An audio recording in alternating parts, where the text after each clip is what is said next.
L'emploi et le logement sont très liés parce que si on n'a pas de logement, on n'a pas d'emploi et si on n'a pas d'emploi, on n'a pas de logement.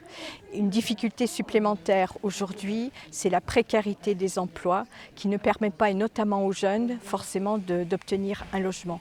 Alors Action Logement propose des solutions, notamment Visal, donc qui est la garantie du logement, et puis un dispositif spécifique, le Locapass pour les moins de 30 ans.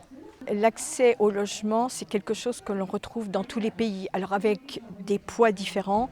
En France, on a des spécificités parce qu'on a une très forte métropolisation au niveau notamment de la région parisienne, mais je le retrouve dans tous les pays et c'est encore plus dur pour les femmes parce qu'on retrouve beaucoup de femmes seules qui créent leur emploi, qui créent une entreprise ou qui cherchent un emploi et qui n'ont pas de logement. Et pour elles, c'est dramatique parce que parfois, elles ont aussi des enfants et qu'il leur faut de grands logements. Qu'un grand logement, ça coûte très cher. Alors cette problématique du logement liée à l'emploi est un problème important pour les femmes, et que ce soit en France ou à l'international, tout le monde essaie d'y réfléchir. Alors il y a des pays qui trouvent des solutions, mais il y a aussi là où il y a du foncier, c'est beaucoup plus facile parce que le foncier, dans ce cas-là, est moins cher. La problématique qu'on a en France, c'est effectivement le fait qu'on se concentre au niveau des métropoles, que tout le monde veuille avoir sa maison et son jardin, mais au cœur des villes.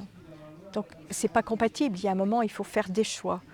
Donc il faut encourager les gens aussi, peut-être quand ils sont plus jeunes, actifs, à être effectivement en centre-ville avec un logement collectif, et puis plus tard avoir une maison avec un jardin.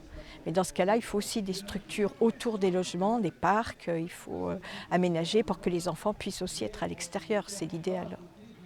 Nous avons la chance à Bunus d'avoir le ministre du Logement, donc moi je veux lui faire passer un message. Il faut absolument que ce problème du logement soit pris au niveau global, au niveau de l'État. Il faut qu'on demande la libération du foncier pour pouvoir créer des logements. Il faut faciliter la création du logement. Une chose dont on n'a pas encore parlé mais qui est importante, c'est aussi au niveau des normes. On a ajouté des normes à des normes et du coup ça coûte beaucoup plus cher de créer des logements, notamment des logements collectifs. Et ça, c'est l'État qui peut faire quelque chose à ce niveau-là. Si c'est quelque chose qui est pris en main au niveau du gouvernement, on peut faire bouger les choses.